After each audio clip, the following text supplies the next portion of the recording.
Hey there, welcome to the Kevin Strong Show. Well, the job numbers are out for September. The federal government said they added 254,000 jobs. Do you believe it? A lot of those jobs came from the government sector. We're going to review an article that talks about that topic. Is it real or is it fake? You decide. Personally, I think it is poppycock, as this one guy normally says. So welcome to the show. Start off by hitting that like button. Think about subscribing. The second half of the show, we're going to go over some stocks. I had a wonderful simulation week in terms of trading. I've been posting that throughout my Facebook feed line. So continue to follow that. And I'm going to give you a recommendation as to what stock or stocks I'm looking at potentially for next week, and give you guys some insight on, I'm actually thinking about taking a tour to Panama. Just to set up something way down the line years later, because that's my number one destination when I decide to retire. So without further ado, let's go ahead and jump right into this. This was a lot of information. I think it caught the stock market off guard. It affected one of my trades, which is TOT, the bond market. Put a lot of pressure on that, so I had to get out of that for a loss. But that was one of my rare occasions where I did not time things correctly. So without further ado, ladies and gents, let's go ahead and jump into this article. The blowout jobs report shows the Federal Reserve made a mistake. So the reason why they're saying this is that the Fed, as you know, cut by 50 basis points at its last meeting, indicating that they thought that the job market was going to get worse before it got better. They weren't expecting such a increase in the jobs that were added in September. So the 254,000 job count really caught a lot of people off guard. But a lot of people who are well respected in that space think that the numbers are somewhat fluff in lieu of us being within 30 days of a major presidential election. Once again, I'm not casting dispersions on a left or right. I just think the numbers get massaged quite a bit, regardless who is in office, because leading up into an election, you want to paint a very rosy and prosperous picture. So here is a graph that illustrates what I've been talking about. The September data crushed Wall Street's expectations for 150,000 new jobs on the month. So this is what Wall Street and the experts or the economists were predicting. And obviously we significantly went a lot higher than that by more than 50%. As you can see here, this was just a blowout number, and it hasn't been that high for a long time, since March. So it's just a little weird that you see us trending down here, and as we slowly come up towards the election, the numbers are just getting better. Once again, I just have some reservations about the timing of that and the validity of the data and what they're using to account for jobs. Some people think it is an influx of a lot of immigrants that have been brought into the country, taking certain types of jobs and getting added. But you can make your own conclusion from that. So as I said earlier at the start of this video, government jobs led the way for new employment opportunities. A lot of people are getting jobs with the government. That's basically what this article is talking about. Right here, as you can see, it talks about the market sees almost no chance of a jumbo cut in November. So what they're talking about at this point, if these numbers are valid, prior to this job report coming out, everyone was of the opinion that the Fed was probably going to cut another 50 basis points in November to get ahead of, quote unquote, the dooming recession that is forthcoming, or some people think yours truly is already here. So in light of these blowout job numbers, now they're saying, well, hey, maybe the economy isn't weakening. Maybe the job market is a little bit more robust than what the Fed had initially indicated when they decided to make their 50 basis point cut back in September.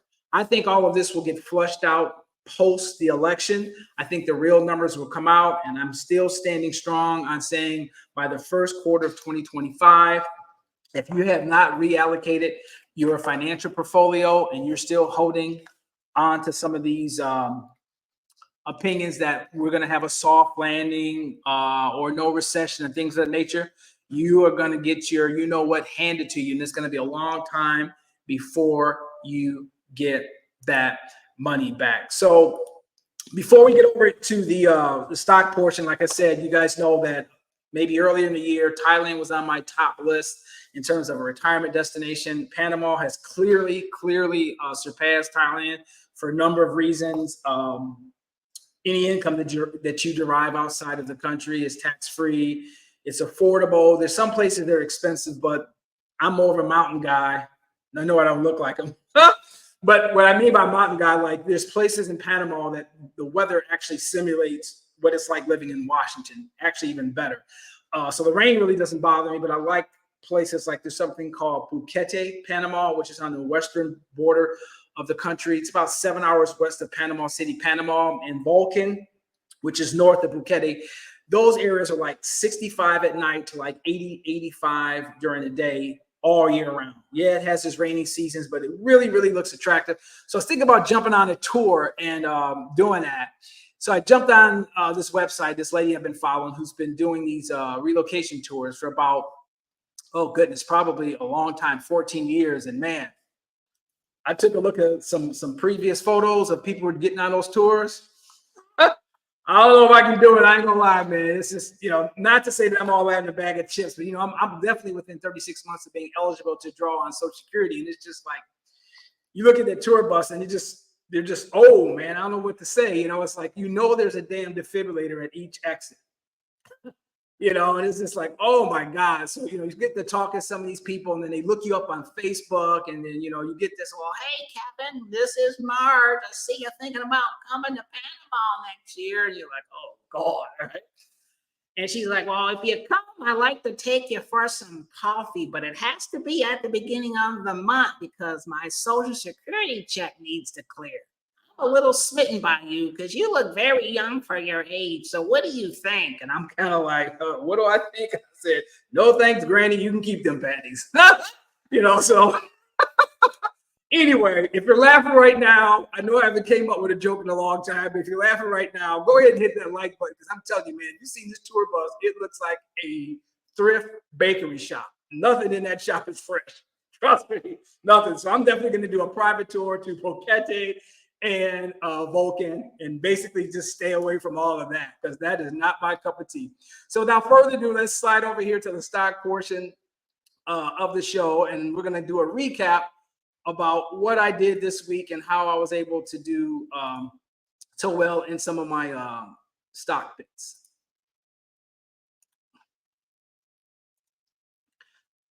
Okay, so for those of you who've been following me on Facebook, you're not surprised by this because I've been giving you updated timelines. For those of you who have not been following me on Facebook, we were roughly at about 330,000, 331 last week.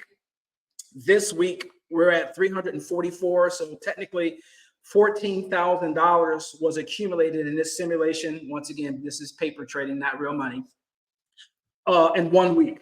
So when you look over here, when I click on the view my transaction history, if you go by the 7th of October, you've got the 7th, 8th, 9th, 10th, and 11th. So I did not do any trading on Friday, and that's when I'm actually filming this right now. So this was Monday through Thursday is how I was able to generate 14,000. So the first trade was a stock symbol ENPH, and what you see this TRD is a trade. That's what that stands for. And then BAL is a balance. So as you can see here, calls, bought, and then sold. And then you go down here, okay? And then the next one here was same thing. You buy and then you sell. And then this was Costco, as you can see. COST right here, 100 and then sold. Okay, and then next one down here was finally Amazon. And Amazon was the one I just closed actually today, and that represents this $5,350. So for the week, we were at 14,600. And this is when I do a little bit more active trading on this account. Because remember, those of you who have been following me know that I only kind of trade this thing like once or twice a week. So I don't think it's realistic that I could maintain this pace. Maybe, maybe not. I've never actively traded, but based on this week's performance, that's a projection of about $760,000 a year. I don't think I can maintain that, but I've got a pretty good track record of being accurate for those of you who follow me, on Facebook. So That's a little bit unrealistic, but like I said, I do a little bit smaller trades. I manage my risks. I think one thing that helps me quite a bit is the fact that when I do trade from my live account, I don't need the money. I could use it certainly, but I don't need it. So there's a comfort level in trading that way. You don't feel any pressure. And that has a lot to do with your selection process.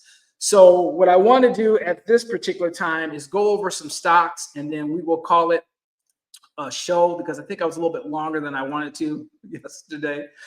Oh man. Oh, and no, I don't have anything against growing old. Obviously, it's just, man, if you seen that tour bus, you'd be like, "Oh God, I don't blame you, Kevin." Don't go out like that, player. You got to still represent. Okay, so BA was a stock that I got in and out of. It was a little bit of flat. I didn't make that much money on this one. These are trades that I was involved with regarding the simulation trade. Bank of America, I'm sorry, Bank of America, BA is Boeing. This is really getting beaten down. It's getting beaten down a lot. Continue to watch the news, because it doesn't look like management and the labor are anywhere close to resolving their strike issues. But when they come up with a resolution with that, you might see a nice little pop, because this stock has been beaten down quite a bit. But I would stay away from it right now. The second one that I traded during the week was Costco. Got in and got out of that relatively quickly. Right now, Costco is looking decent. This is, once again, this green line is the 200-day moving average. It's still kind of slightly trending up. That's in a positive direction. The MACD did not confirm, so you might get a little bit of a stall out with Costco next week. That remains to be seen. And it seems like there's still some room here for the stochastic for it to go up. So you might see a little bit of a fluctuation. I personally would probably do like a iron condor for those of you who follow more advanced options trading, or straddle or something like that. I'm just not particular on where Costco is going to go next week.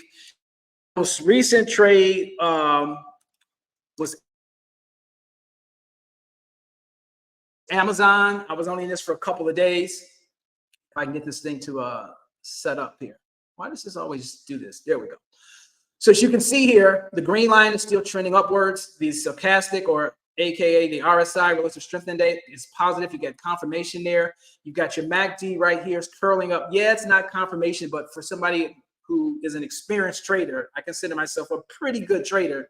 So I don't have a problem jumping the gun a little bit when this thing starts to swing up. What you can also see here is that a higher low. You see here, here's a low. It dipped, but it went up.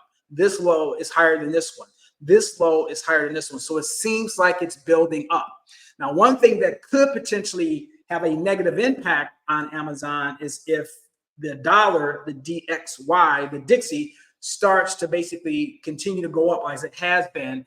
That could have big pressures on Amazon. So I'm not into this next week, but it definitely was a good trade. And what you can also see here is that this is kind of a lower high, so this might be close to hitting some resistance. What I mean by that is, see, here's the top right here. This was at about 198. Then it sold off at about 191. And as you can see here, live trading, it's at about 190. So this might only have a little bit more room to the upside before it maybe starts to roll back down a little bit. So be careful if you're looking at Amazon for a trade option next week. And this is one that I traded early in the week, and I'm going to come back to it. I caught this obviously right at the beginning before it started to sell off. This is an energy stock, but what I do like about this potentially next week, and this is going to be my recommendation for me. Once again, this is not financial advice. What you're seeing here is a nice pullback, and it looks like it's getting ready to form a double bottom. And for those of you who follow me know that I really like to enter option trades and do a lot of trading when I see a setup for a double bottom. Hey, Kevin, what are you talking about when you mean a double bottom? As you can see right here, if I can get my mouse to do this, of course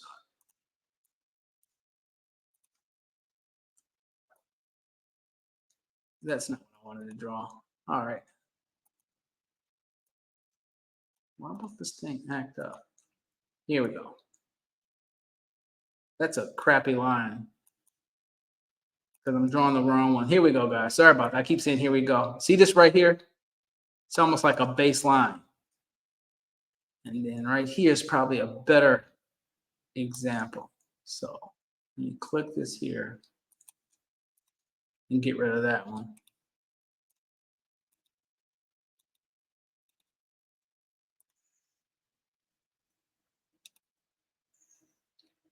There we go.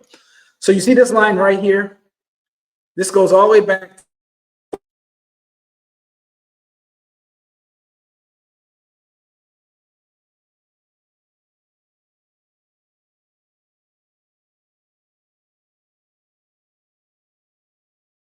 things in today's trading. It went as low as $98.